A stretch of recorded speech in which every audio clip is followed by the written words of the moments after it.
Hi, I'm Matt Pierce. We've got a very special guest for you today. We're going to be talking about visuals and mind mapping. I'd like to introduce our guest, Jamie Nast. Jamie, welcome so much. Thank you. Jamie is an author and consultant. She's also been able to train around 19,000 different people on how to use mind mapping. So we're so grateful that you're here on the show today. First of all, why don't you give us a little background of how you got into mind mapping and what you're doing today? Well, it all started back in 1992, and at the time I worked for Electronic Data Systems, and this whole concept was introduced to our company. I happened to be in the training department at the time, so I had the privilege of being able to train over 7,000 people before I actually left that organization in 1998. Fantastic. And then our company started that year, and it's just been a great journey ever since. So, okay, if people don't know what mind mapping is, real quick, is there a simple definition that kind of applies? Because I'm sure there's lots of different types of mind mapping, but generally, what is it?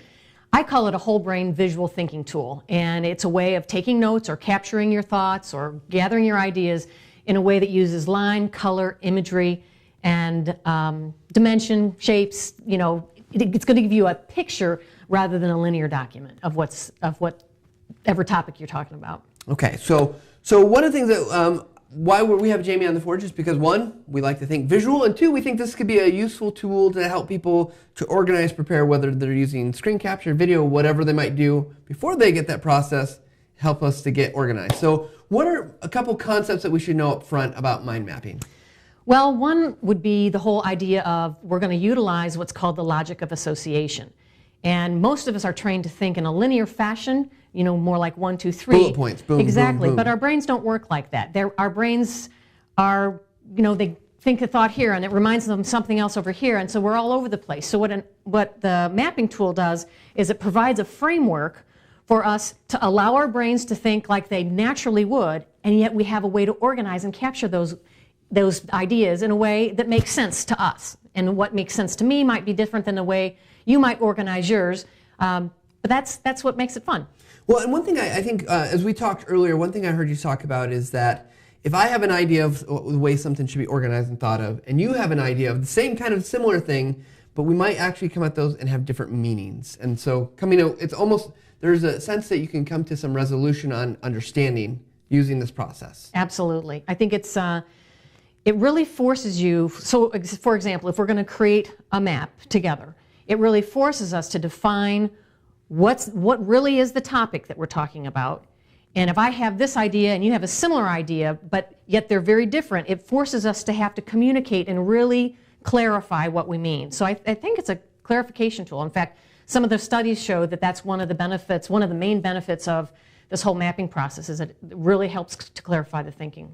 Okay, so I think we're talking about something visual, it's hard to imagine, so let's get into maybe actually doing an example. Okay. So we got the whiteboard, we've got color, we got markers. I think we're set, right? Okay. This is a Forge first. We've never used anything that's not technology, so. Okay. We got a little clicker here. So, okay, there we go. You be described. I think one of the examples we talked about is we make lots of videos at TechSmith's, so making a video. Okay, so let's have some fun with this. And I'm just going to pick your brain as we go through this process.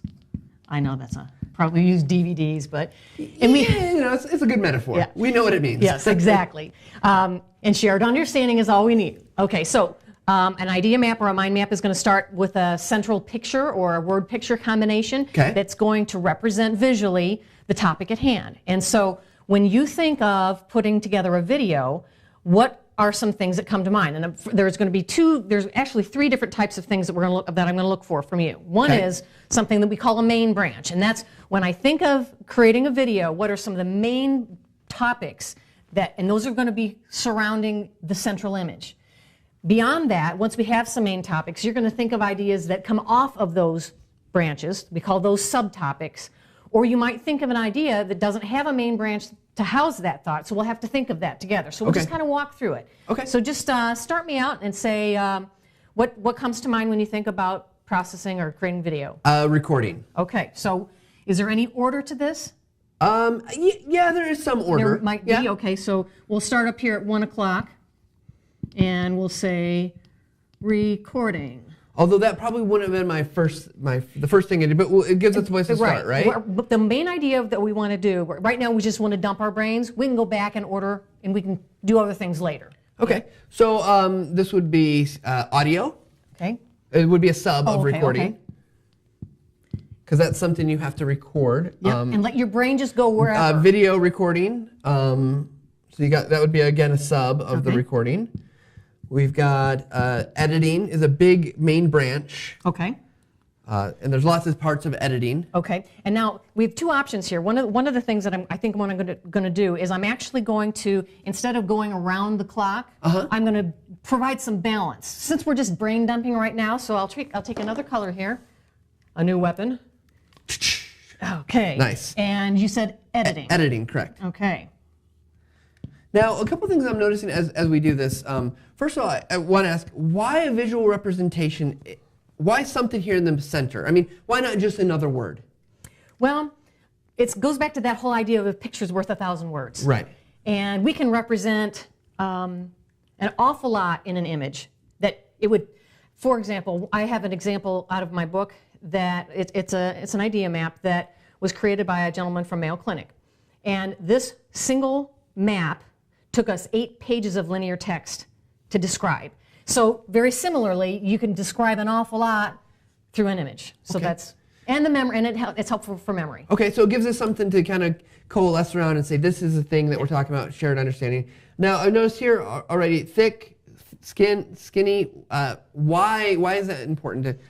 It just helps it stand out a little bit. I don't think it's a real, it's not a breaker, but anyway, but that's the idea behind it is main branches are thicker just to help them kind of pop out. Okay, so if we continue on in our creation, production, it's another main kind of thing. So do another weapon here. Ching. Okay, production.